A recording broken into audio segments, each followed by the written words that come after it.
Hello, warm welcome to Mediaweek. I'm Ingrid Willinge. Ahead on the program today, innovation in focus at the Seven West Media Upfronts. Chief Executive Tim Warner will tell us why content is still king. Plus, the television industry pushing for a hike to the production tax offset, a move they say could generate up to $100 million in economic activity. The head of Screen Producers Australia joins us shortly. But first, a major tie-up in the media space has been given the green light, with the ACCC clearing the way for pay TV giant Foxtel to buy up to 15% of 10 Network.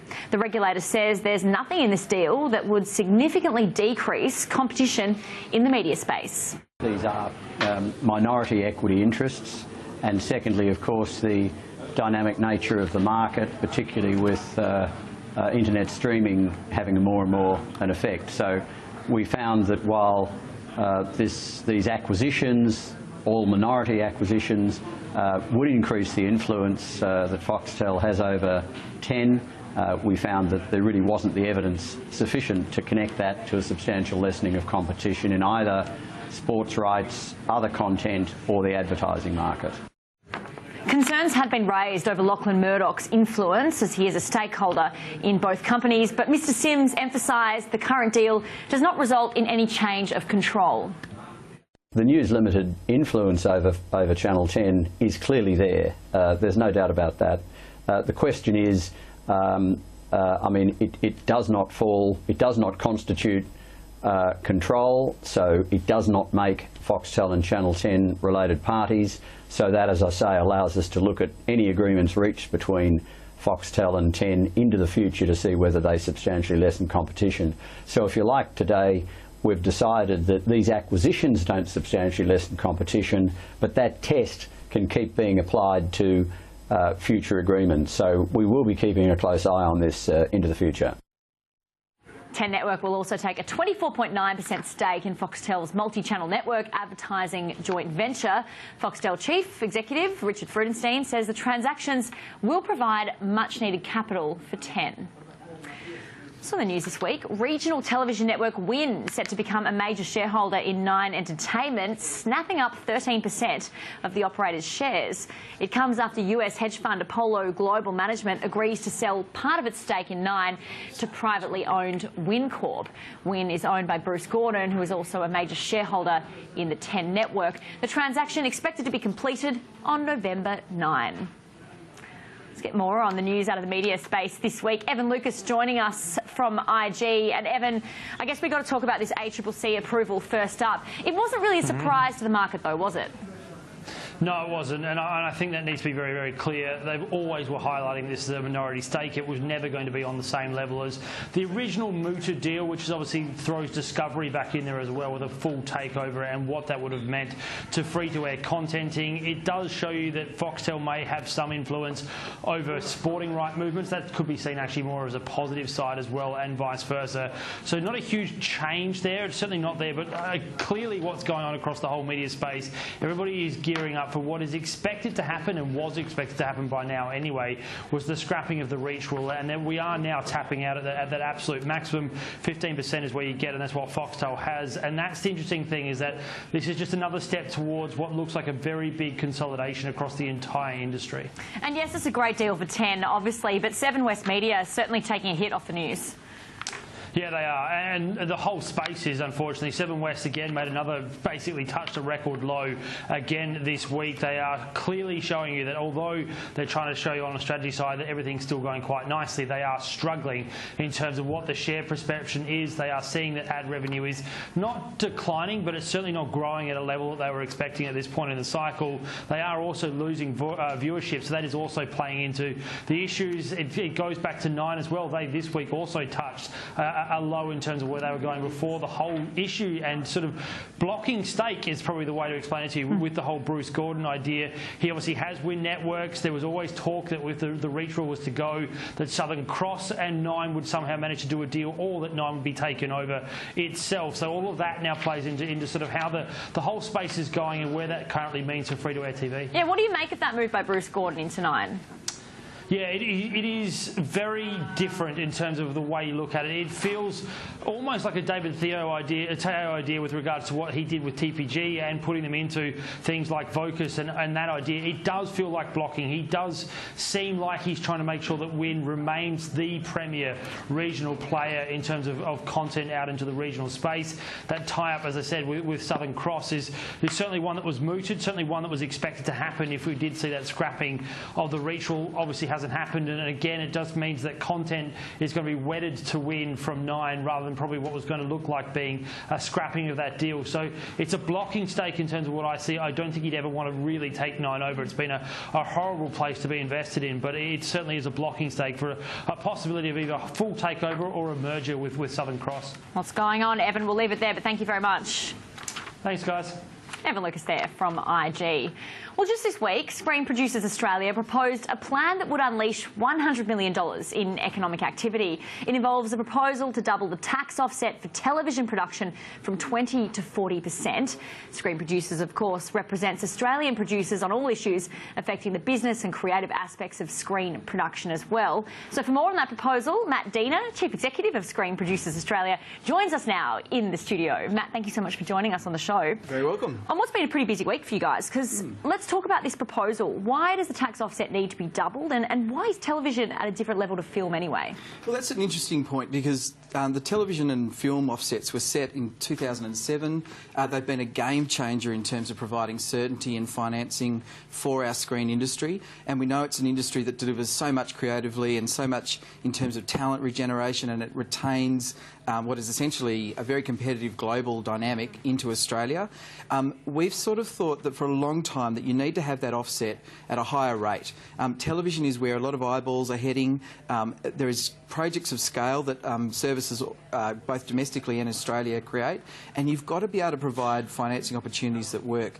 What we've done is commission some work with Astra by PwC that demonstrate for the first time that there is up to $100 million return in positive terms to the economy from lifting that offset. So, and in terms of job growth, that is also a positive hit.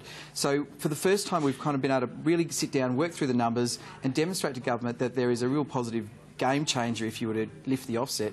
And that sits very neatly into the current dialogue around creative and innovative economies, and a new Prime Minister with a new agenda. We think that's a really positive thing to be looking at. And this is the first time you've sort of teamed up with Astra, isn't it? Yeah, look, it's a natural dynamic, because Astra representing the subscription television industry, we are representing producers that work with the subscription television industry and other platforms.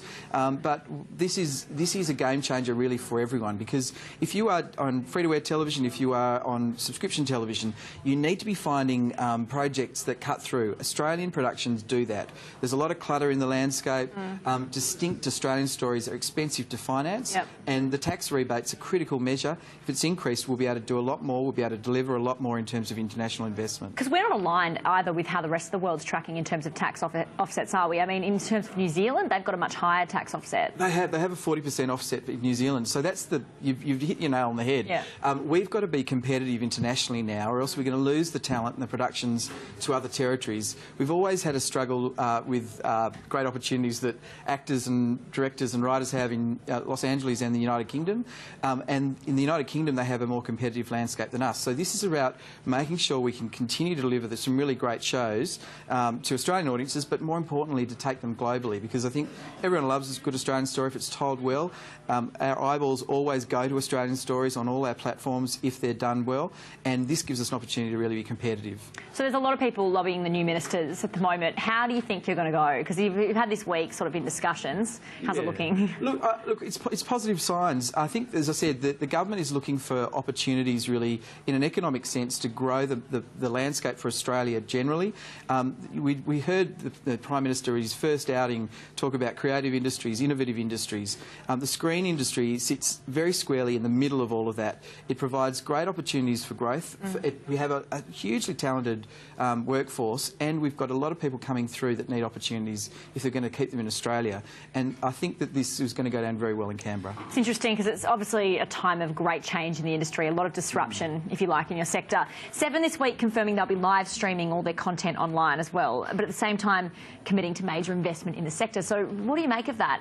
Look, I think that's fantastic that Seven's come out with this because, and it's actually the point that the financing needs to be working in conjunction with what is a disrupted landscape. Their announcements of some really amazing shows coming up. There was a lot of buzz about Jessica Mauboy's appearing in, I think, The Secret Daughter, a screen time production. So Seven's commissioning some great local businesses to do work with them. But they've really put their firm stamp on, we want to be about Australian content, we want to be about a content landscape and be the content platform. I think the other platforms have got to really, you know, keep up with that, and it's great that they're leading in this way. Are your members benefiting from the growth of streaming video on demand, or can it be a negative as well? Look, it's a disruptor at the moment, and I think until you get higher yield in terms of opportunities for businesses to be able to be commissioning by those new platforms, it's going to be a disruptor. But there are platforms. Stan is the first. It is the first to be commissioning uniquely Australian content. They've just announced, I think, No Activity, a Jungle Boys production. Presto is working obviously with Foxtel and Seven. They will probably do something, I would hope to think. Similar to what Netflix does in the United States, right? Yeah, and Netflix is probably the biggest disruptor because it's an international service that's come in. It's already about 1.5 million subscribers. They need to be, we know our line about this is that everyone's invited to the table for dinner, but it's important that you bring a bottle of wine. Yep. So we want them to be contributing to Australian content as well. And so otherwise, you've got an unregulated landscape that can potentially damage the industry if it doesn't also, you know, do its lifting of the couch. All right, let's talk about your Screen Forever conference, because it's being held next month, right? Yeah. What are some of the headline guests you've got coming, and what's involving? Yeah, Screen Forever's been around for 30 years, and for 30 years the industry's come together over a 3 or 4 day conference. This year it's in Melbourne. It brings together all the really important decision makers in the industry. We're talking the financiers, the screen agencies, all the commissioning platforms, the major broadcasters. There's a series of, and the production businesses. There's a series of in-conversations with the broadcaster CEOs. There's a strand of Meet the Buyers commissioning, and there's a number of key headlines, some of which we haven't announced. One of which we have is Paula Wagner, who was the partner with Tom Cruise for most of his producing career, and she'll be talking. But there's a number of I can't reveal some of them. Some of them are some of the showrunners that have really made a big impact over the last year or so in terms of some big content that we've seen. So we'll find out at the conference for that one. Well, we'll find out in the teaser, but it's a little bit far out for me to reveal everything. But needless to say, I think if you're in this industry and you're not at Screen Forever, you really are missing out. All right, there you go, a bit of a promo for it. When is it being held? It's November the 17th to the 19th, to get that right, 17th to 19th, All right, at the Crown. There you have it. And just finally, there's been a fair amount of consolidation in your sector as well. Yes. Obviously, some big companies taking over small ones. Lots of mergers. Does that mean you have fewer members in your business now? Look, the industry's it's a fascinating industry. There is a consolidation around certain businesses, so Shine and Endemol coming together this year is an example of that. A number of other smaller businesses have gotten strength by joining together, but there's a number of new businesses that keep coming through. There's comedy businesses, there's businesses working just in an online environment. I think there's a great regeneration. Yeah. It's actually what the industry is very good at doing, and so in terms of strength of industry, it's great. Some of those bigger businesses consolidating helps them compete internationally, which is important, but I'm not worried. We've got some very, very strong and positive members out of there and are working great. Well, speaking of investment, stick around because I want to get your view on this. The Australian government has announced it's secured 2 big international movies to be filmed here in Australia. The Minister adds she's been actively promoting Australia for the production of major international films. That's Foreign Minister Julie Bishop, of course, and says the opportunity will bring with it over 3,000 jobs and over $300 million in offshore investment. We are here to announce that the Australian government has secured 2 large-budget international film productions to be produced in Australia from next year. Marvel Studios' Thor Ragnarok, starring Australia's very own Chris Hemsworth, will continue the superhero adventures, but being filmed here in Australia. And secondly, 20th Century Fox will bring Sir Ridley Scott to Australia to direct his next Alien film, yet to be titled. The Australian government believes that our prosperity and economic growth as a nation depends very much on seizing new opportunities, and as Prime Minister Turnbull has stated, The government must be flexible, we must be responsive to opportunities that provide investment into Australia and promote economic growth, jobs and further innovation.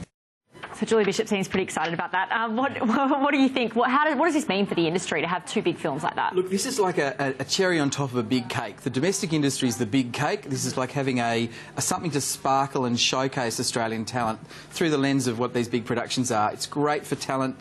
It's great for keeping big productions and the eyeballs on Australian production, and I love it. I couldn't be happier about it. It's All great. right, there you have it. Matt Deemer, CEO of Screen Producers Australia. Thank you so much for joining us on the show today. You're welcome. Time for a quick break here on Media Week. Coming up next, Seven Network sees no reason why it can't maintain its #1 position up to 2020. Well, our interview with Seven West Media CEO Tim Warner is up after the break.